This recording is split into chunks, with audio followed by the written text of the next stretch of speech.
Cabinet विस्तार को लेकर आलाकमान से चर्चा करेंगे सीएम। तो बैठक के बाद फाइनल होंगे मंत्रियों के नाम। मुलाकात के बाद हो सकता है कैबिनेट का गठन। तो विधानसभा सत्र से पहले शपथ ग्रहण संभव बताया जा रहा है, लेकिन आज दिल्ली दौरा सीएम का कई मायनों में अहम है, क्योंकि आज सीएम विष्णुदेव साय दिल्ली जाकर मंत्रियों के नामों को लेकर हाईकमान से चर्चा करते नजर आने वाले हैं। तो ये संभव है कि जल्द ही अब मंत्रियों का गठन किया जाएगा, क्योंकि अब विधानसभा सत्र शुरू होने वाला है और उससे पहले ही मंत्रियों का गठन किया जाएगा। शपथ ग्रहण समारोह का आयोजन किया जाना है, लेकिन आज सीएम विष्णुदेव साय दिल्ली पहुंच रहे हैं और दिल्ली में बड़ी बैठक का आयोजन किया गया। इस बैठक में मंत्रियों के नामों को लेकर हाईकमान से चर्चा की जाएगी।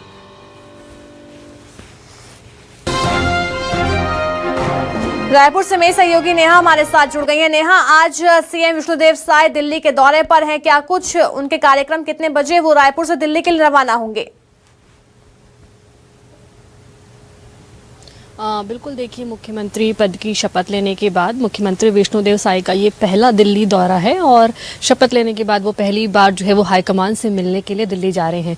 शेड्यूल जो आया है वो दोपहर 2 बजे जो है वो दिल्ली के लिए रवाना होंगे। मुख्यमंत्री विष्णुदेव साय के साथ साथ उप मुख्यमंत्री हैं अरुण साव, वो भी जो है वो दिल्ली दौरे पर रहेंगे। ये दौरा जो है वो काफ़ी महत्वपूर्ण माना जा रहा है, क्योंकि अब कैबिनेट विस्तार जो है वो साय कैबिनेट का विस्तार होगा और इसी पर जो है हाईकमान से जो है वो सलाह माशविरा लिया जाएगा और उनसे जो है वो चर्चा की जाएगी। उसके बाद नाम यहाँ पर फाइनल होंगे। जिस तरीके से भाजपा बहुमत के साथ आई है और कई सीटों पर जो है वो भारी बहुमत मतों से जो है वो विधायक जीत कर आए हैं, ऐसे में इस बार ये कयास लगाए जा रहे हैं कि कैबिनेट में उन्हें प्राथमिकता से जो है वो मंत्री बनाया जाएगा। रायपुर संभाग में 7 सीटें हैं और यहाँ से एक मंत्री बनाने की बात जो है वो कही जा रही है और सबसे अधिक जो मतों से जीत कर आए हैं वो रायपुर दक्षिण से बृजमोहन अग्रवाल का नाम आगे है।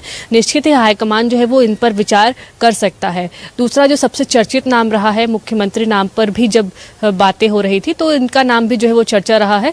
रायगढ़ से जो जीत कर आए हैं भाजपा के ओपी चौधरी, इन पर भी जो है वो हाईकमान विचार कर सकती है। ऐसे ही महिला विधायक भी जो है उस पर भी हाईकमान विचार कर सकती है।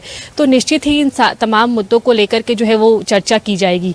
जिस तरीके से भाजपा की जब जीत हुई उसके बाद से ही कोई भी जल्दबाजी में फैसला नहीं किया जा रहा है। जब मुख्यमंत्री पद की बात आई थी तब भी भाजपा ने पूरा समय लिया था। हाईकमान से लेकर दिल्ली से रायपुर तक लेकर जो है वो काफ़ी जो है वो हलचल थी और उसके बाद इस पर फैसला लेकर के यहाँ पर मुख्यमंत्री पद की घोषणा हुई थी। तो निश्चित ही अब कैबिनेट का विस्तार किया जाना है और इसलिए इस पर भी जो है वो कोई जल्दबाजी ना दिखाते हुए अब भाजपा जो है इस पर देखिए, जल्दबाजी तो नहीं दिखाई जा रही है हाईकमान की तरफ से, लेकिन क्या इस बार भी मंत्रियों को लेकर सस्पेंसिव ही देखा जा सकता है या फिर जिनके नाम आगे हैं उन्हीं को मंत्री बनाया जाएगा? बिल्कुल, देखिए, भाजपा इस बार पूरे नए चेहरों पर जो है वो ऐलान करती नजर आ रही है। तो निश्चित ही मंत्रिमंडल में कई नए चेहरे हो सकते हैं। इस तरीके के संकेत भाजपा के आलाकमान या फिर बड़े नेताओं की तरफ से मिल चुके हैं। पुराने जो नेता रहे हैं, जो पहले के नेता रहे हैं, सबसे पहले जो प्राथमिकता होगी वो यही होगी कि जो बड़ी मतों से, जो भारी मतों से जीत कर आए हैं उन्हें प्राथमिकता दी जाएगी। दूसरा, उनकी वरिष्ठता को देखा जाएगा कि कितनी सीनियरिटी है, क्योंकि छत्तीसगढ़ में 15 साल तक भाजपा रही है। तो सीनियर जो नेता है वो काफ़ी बड़ी संख्या में है, उन्हें भी जो है वो पार्टी प्राथमिकता के तौर पे देखेगी और उसके बाद जो बड़ी संख्या में मतों से जीत कर आए हैं उन पर जो है वो भाजपा विचार करेगी।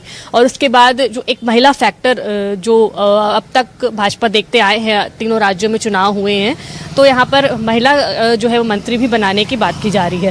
फिलहाल इस तरीके के संकेत भी दिए हैं कि 3 महिला हो सकती है मंत्रिमंडल में।